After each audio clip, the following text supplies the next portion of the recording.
Welcome to R News Media. తెలంగాణలో ఆడపిల్లలపై ఆగని అఘాయిత్యాలు, మహిళలకు రక్షణ ఎక్కడా అని ప్రశ్నిస్తున్న రాష్ట్ర మహిళా మోర్చా అధ్యక్షురాలు డాక్టర్ శిల్పారెడ్డి. రాష్ట్రంలో మహిళలపై వరుసగా అత్యాచారాలు జరుగుతున్న ఈ తరుణంలో కాంగ్రెస్ ప్రభుత్వానికి చలనం రావట్లేదని బీజేపీ రాష్ట్ర మహిళా మోర్చా అధ్యక్షురాలు డాక్టర్ శిల్పారెడ్డి మండిపడ్డారు. ఉప్పల్లోని లిటిల్ ఫ్లవర్ స్కూల్లో 9వ తరగతి చదువుతున్న మైనర్ అబ్బాయి అదే స్కూల్లో 2వ తరగతి చదువుతున్న బాలికపై లైంగిక దాడి చేశాడు. స్కూల్ యాజమాన్యం ఏం పట్టించుకోకపోవడమే కాకుండా ఈ సంఘటనను కప్పిపుచ్చే ప్రయత్నం చేస్తున్నారని మహిళా మోర్చా నాయకురాలు స్కూల్ ముందు నిరసనకు దిగారు. మహిళలపై జరుగుతున్న అఘాయిత్యాలను ఆపే ప్రయత్నం చేయాలని ప్రభుత్వాన్ని హెచ్చరించారు. లేనిడల తెలంగాణ బీజేపీ మహిళా మోర్చా తరపున ఉధృతంగా పోరాటాలు చేపడతామని హెచ్చరించారు.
రోజుల క్రితం జరిగిన ఇన్సిడెంట్ ని మేనేజ్మెంట్ ఇప్పటిదాకా కప్పిపించుకుంటూ దాన్ని బయటికి రాకుండా చేస్తుందంటే ఎంత దయనీయ స్థితిలో రాష్ట్రం నడుస్తున్నదని మీరు ఆలోచించాలి.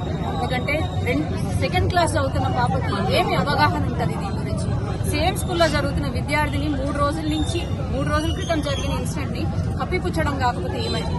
అసలు స్కూల్లో ఇంతవరకు లైఫ్ స్కిల్స్ గానీ సెల్ఫ్ డిఫెన్స్ గురించి గానీ ఏ స్కూల్లో వాటి గురించి చెప్పడం లేదు. పిల్లలకి కౌన్సిలర్స్ పెట్టడం లేదు. ఎవ్రీ మంత్ ప్రతి స్కూల్లో కౌన్సిలింగ్ సెషన్ పిల్లలకి జరగాలి. At the same time parent core committee ఉండాలి.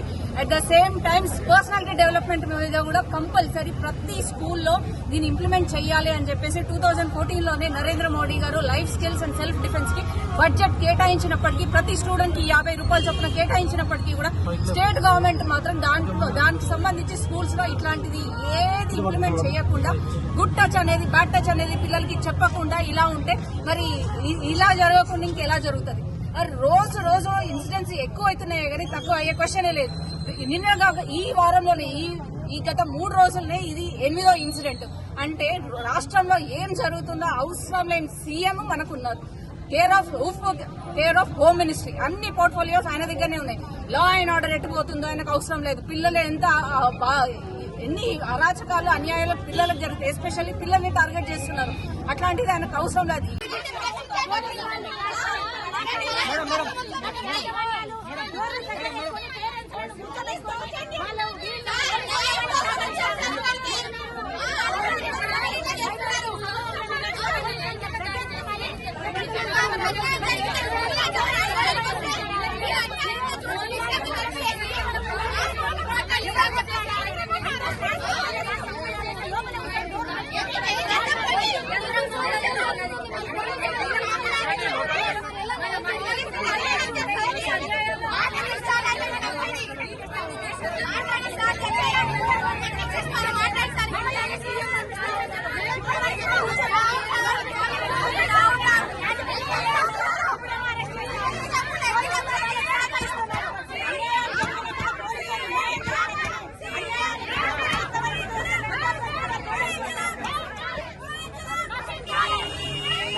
న్యాయం అడగడానికి వచ్చాము.